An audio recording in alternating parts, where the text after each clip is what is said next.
Hello friends and families, welcome back to our channel. இன்னைக்கு ரொம்ப கிறிஸ்பியான டேஸ்டியான ஒரு ஃபிஷ் ஃப்ரை ரெசிபி தான் பார்க்க போகிறோம். இந்த மெத்தடில் நீங்கள் ஃபிஷ் ஃப்ரை பண்ணும்போது கொஞ்சம் கூட மசாலா உதிராமல் சூப்பராக ரொம்ப கிறிஸ்பியாக இருக்கும். டேஸ்ட்டு சூப்பராக இருக்கும். இப்போது எப்படி செய்யலான்னு பார்க்கலாம். ஃபஸ்ட்டு மசாலா ப்ரிப்பேர் பண்ணிக்கலாம். அதுக்காக 2 டேபிள் ஸ்பூன் அளவுக்கு குழம்பு மிளகாய்த்தூள் எடுத்திருக்கேன். 1 டீஸ்பூன் தனியா powder, 1/2 teaspoon turmeric, 2 table spoon இஞ்சி பூண்டு பேஸ்ட்டு, மிளகு சீரகம் ரெண்டும் 1/2 டீஸ்பூன் எடுத்து பவுடர் பண்ணிக்கோங்க. அதுக்கப்புறம் உப்பு, கொஞ்சமாக Kashmiri chilli powder, 2 table spoon cornflour, 1 egg அதையும் இந்த மாதிரி உடச்சி ஊற்றிக்கலாம். நெக்ஸ்ட்டு லெமன் ஜூஸ் ஆட் பண்ணிக்கலாம். 1/2 லெமன் எடுத்துகிட்டு அதோட ஜூஸ் மட்டும் ஆட் பண்ணிக்கிறேன். அதுக்கப்புறம் பொடியாக நறுக்கின கொத்தமல்லி இலைகளுக்கு பதிலாக கருவேப்பிலை கூட சேர்த்து செய்யலாம். ஆனால் கொத்தமல்லி சேர்க்கும்போது இதோட டேஸ்ட்டு ரொம்ப சூப்பராக இருக்கும். அதனால் அதையும் சேர்த்துட்டு இது போல் நல்லா கலந்து மிக்ஸ் பண்ணிக்கலாம். ஃபைனலாக 1 டேபிள் ஸ்பூன் அளவுக்கு ஆயில் ஆட் பண்ணிக்கலாம்.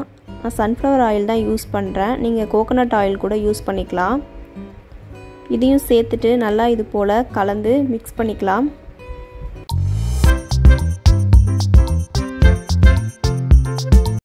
மசாலா எல்லாத்தையும் நல்லா கலந்து எடுத்தாச்சு. இப்போது மீனில் அப்ளை பண்ணிக்கலாம். நீங்கள் எந்த மீன் வேணாலும் யூஸ் பண்ணிக்கலாம். நான் ஹமூர் ஃபிஷ் எடுத்திருக்கேன். இது அரேபியன் கடலில் தான் அதிகமாக கிடைக்கும். இந்தியாவில் ரொம்ப ரேராக தான் கிடைக்கும். இங்கே யூஏஇயில் இது கொஞ்சம் நிறைய கிடைக்கும். அதனால் நான் இந்த ஃபிஷ் யூஸ் பண்ணியிருக்கேன். இது மாதிரி நல்லா மசாலா 2 பக்கமும் கோட் ஆகிற மாதிரி அப்ளை பண்ணி எடுத்துக்கலாம். எல்லா ஃபிஷ்க்கும் இதே மாதிரி அப்ளை பண்ணி ஒன்று எடுத்து வச்சுக்கலாம்.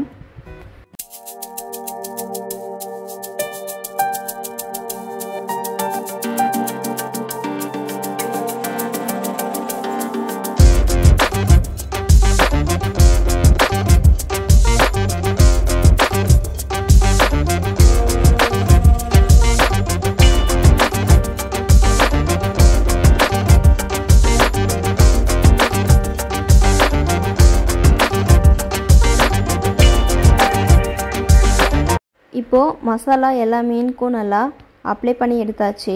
அதுக்கப்புறம் நம்ம இப்போ ஃப்ரை பண்ணிக்கலாம். ஃப்ரை பண்ணுறதுக்காக நல்லா ஆயில் சூடு பண்ணிக்கலாம். ஒரு 2 மினிட்ஸ் ஆயில் நல்லா சூடானதும் ஃபிஷ் இந்த மாதிரி பொரிச்சு எடுத்துக்கலாம். நம்ம இப்போ டீப் ஃப்ரை பண்ணல, ஷாலோ ஃப்ரை தான் பண்ணுறோம். இந்த மாதிரி கொஞ்சமாக ஆயில் யூஸ் பண்ணி ஃபிஷ்ஷு பொரிச்சு எடுத்துக்கலாம்.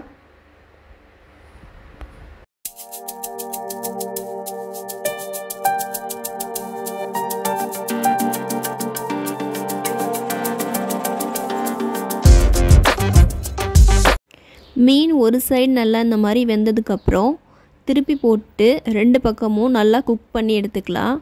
கொஞ்சம் ஸ்லோ ஃப்ளேம்லேயே வச்சுட்டு நல்லா இந்த மாதிரி 2 பக்கமும் குக் பண்ணி எடுத்துக்கலாம். அப்போ தான் மசாலா எல்லாம் பிரியாமல் நல்லா உள்ளே இறங்கி மீனோட ஜெல்லாகி சூப்பராக டேஸ்ட்டில் வரும். இப்போது சூப்பரான ஃபிஷ் ஃப்ரை ரெடி ஆகிடுச்சு. ரொம்ப கிறிஸ்பியாக டேஸ்ட்டாக ரொம்ப சூப்பராக இருக்குது. இது மாதிரி ஒரு டைம் ட்ரை பண்ணி பாருங்கள். ஹோட்டல்ஸ் எல்லாம் சாப்பிட்ற மாதிரி சூப்பராக அதே டேஸ்ட்லேயே இருக்கும். இந்த வீடியோ பிடிச்சிருந்தா லைக் பண்ணிவிட்டு சேனலை சப்ஸ்கிரைப் பண்ணி ஃபாலோ பண்ணுங்கள். தேங்க்யூ. இது மாதிரி இன்னொரு சூப்பரான வீடியோவில் மீட் பண்ணலாம். until then bye.